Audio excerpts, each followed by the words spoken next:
Dear students, अस्सलाम वालेकुम।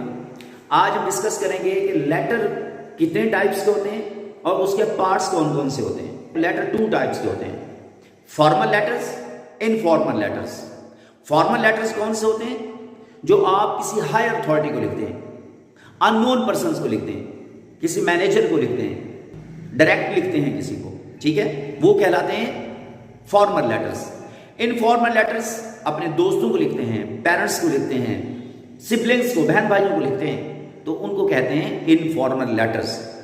9th class में और फर्स्ट ईयर की क्लास में दोनों में इनफॉर्मल लेटर्स जो है इंक्लूडेड है।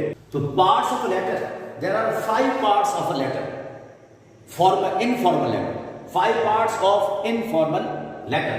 नंबर 1 देखें, address and date. Number 2, salutation और ग्रीटिंग्स।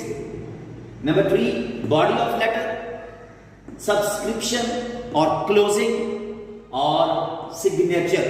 और अगर फॉर्मल लेटर लिख रहे हैं तो उसके अंदर एंड पे जो है address on envelope, address on envelope, उस सूरत में अगर ये लेटर फॉर्मल है। अगर इसे और से देखें तो अब ये एड्रेस जो है ये ई कैपिटल आएगा और एच कैपिटल आएगा और एंड पे कॉमा भी लाजमी है, ठीक है। अब एग्जामिनेशन हॉल हम क्यों लिखते हैं? बेसिकली ये सेंडर्स का एड्रेस होता है कि वो बंदा जो लेटर लिख रहा है उसका ये एड्रेस है, एग्जामिनेशन हॉल, ई कैपिटल और एच कैपिटल। लेकिन अगर आप घर से लिख रहे हैं तो जाहिर है आप अपने घर का एड्रेस लिखेंगे। हम क्यों ये स्टूडेंट्स को सिखाते हैं? हम आपको इसलिए ये सिखाते हैं क्योंकि जिस आपको प्रैक्टिस करवाते हैं, क्योंकि ये आपने एग्जामिनेशन हॉल में बैठ के लिखना है, तो इसलिए आपका एड्रेस हो गया। अब सिटी एबीसी, अब सिटी एबीसी लिखते हैं इसलिए क्योंकि अब जाहिर है अब मुल्तान, लाहौर, मुजफ्फराबाद, ठीक है, डीजी खां, आप ये नहीं लिखेंगे मैगजीन, बल्कि आप क्या लिखते हैं? City ABC. हमने बोर्ड के अंदर, पेपर्स के अंदर अपनी आइडेंटिटी नहीं दिखानी होती।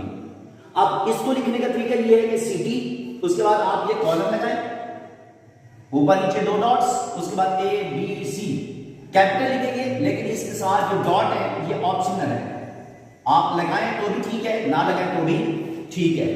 इसके लिखने का एक और भी मेथड है कि आप क्या करते हैं, ए बी सी पहले लिखते हैं और सीटी को ब्रैकेट में बंद करते हैं। ये दोनों सूरतें ठीक है, चाहे तो आप इसको फॉलो करें, चाहे तो आप इसको फॉलो करें, दोनों ठीक है। अब आप आ जाती है एड्रेस के साथ डेट, नवंबर 15, 2024 बेहतर तरीका है लिखने का। एक और इसका मेथड ये है कि आप यानी आप पहले डेट लिखें, कॉमा लगाएं और उसके साथ ये आ जाए, ये भी ठीक है। जो बिल्कुल नॉर्मल मेथड है 15 नवंबर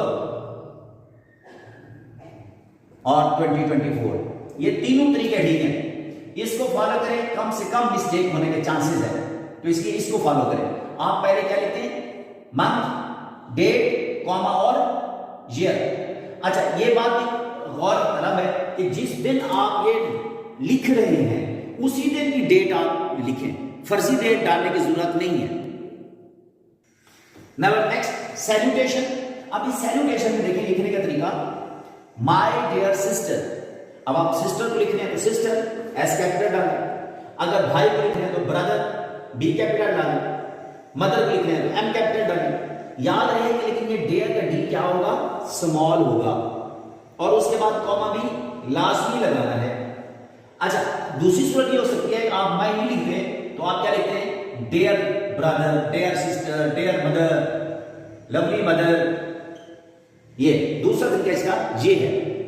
बेहतर है कि अगर यहां पे लाइन छोड़ दिया जाए तो अच्छा लगता है, लेकिन अगर नहीं भी छोड़े तो कोई हर्ज वाली बात नहीं है।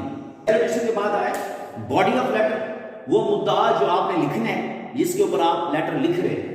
अब स्टार्ट करते हुए अक्सर स्टूडेंट क्या करते हैं, यहां की बजाय यहां से शुरू कर देते हैं, ये जहां कॉमा खत्म होता है वहीं से शुरू करते हैं, तो वहां से शुरू नहीं करना, बल्कि आपने यहां इतना फासला रखना है कि यहां से लगे कि एक पैराग्राफ शुरू कर रहे हैं। ये इंडिकेशन है दिस का पैराग्राफ, आपने यहां से लिखना शुरू करना है, ठीक है।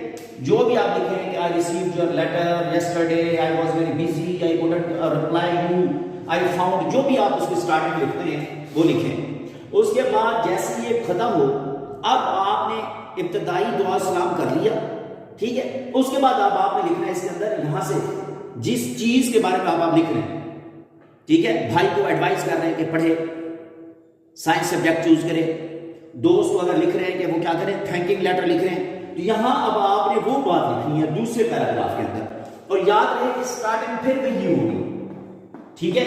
और उसके बाद फिर आखिरी लाइन के अंदर एंग्शियसली वेटिंग फॉर योर रिप्लाई या पे माई सलाम कॉल एट होम, इस तरह की चीजें जो लिखनी है वो एंड में लिखनी है। तो ये 3 पैराग्राफ आपके एक लेटर के अंदर मौजूद होने चाहिए। इट्स बेटर एक पैराग्राफ लिखने के बजाय आप क्या करें, इस तरह से उसके पार्ट्स बनाएं। और इसकी लेंथ, बड़ा क्वेश्चन है कि इसकी लेंथ कितनी होनी चाहिए, डिपेंड करता है कि आप किस लेवल पे लिख रहे हैं। 9th के 10th के हवाले से, 9th के हवाले से लिख रहे हैं, आप 9th क्लास के स्टूडेंट हैं या आप फर्स्ट ईयर के स्टूडेंट हैं, उस हवाले से आप देखें उतनी लेंथ होनी चाहिए कि आपकी सारी तरतीब मुद्दा बयान हो जाना चाहिए। अगर आप कंडोलिंग का लेटर लिख रहे हैं, ताज़ियती खत लिख रहे हैं, तो वो ताज़ियत जो आप उसमें करना चाह रहे हैं वो पूरी होनी चाहिए, ठीक है। ये जो जो पॉइंट्स उसमें हैं, लेटर है, उसको मीट करना चाहिए। तो मेरे ख्याल में फर्स्ट ईयर में कम से कम 2 से 3 पेज एक शीट का, फ्रंट, बैक और अगला, इतनी शीट होनी चाहिए। नहीं तो जितना भी आप लिख सकते हैं इजीली, गलतियां कम से कम करें उसके अंदर, तो आप ज्यादा चांस है कि आप ज्यादा नंबर हासिल कर पाएंगे। जी, तो ये सिग्नेचर है, योर्स सिंसियरली, योर्स में यहां एस लगाएं लाजमी, और इधर एपोस्ट्रोफी नहीं लगाएं, ये गलत है। सिंसियरली में एस स्मॉल होना चाहिए और यहां पे कॉमा भी होना चाहिए, कॉमा भी होना चाहिए। या your sincere friend, your sincere brother, your sincere sister, जो भी लिखने वाला है आप लिखें, और एंड पे XYZ लिखना है। नाम या रोल नंबर लिखने की गलती यहां पे नहीं करनी, बल्कि यहां हमने क्या करना है, हमने XYZ लिखना है। ये एक फॉर्मल और इनफॉर्मल लेटर का एक चार्ट है, इसको फॉलो किया जाना चाहिए। अल्लाह हाफिज।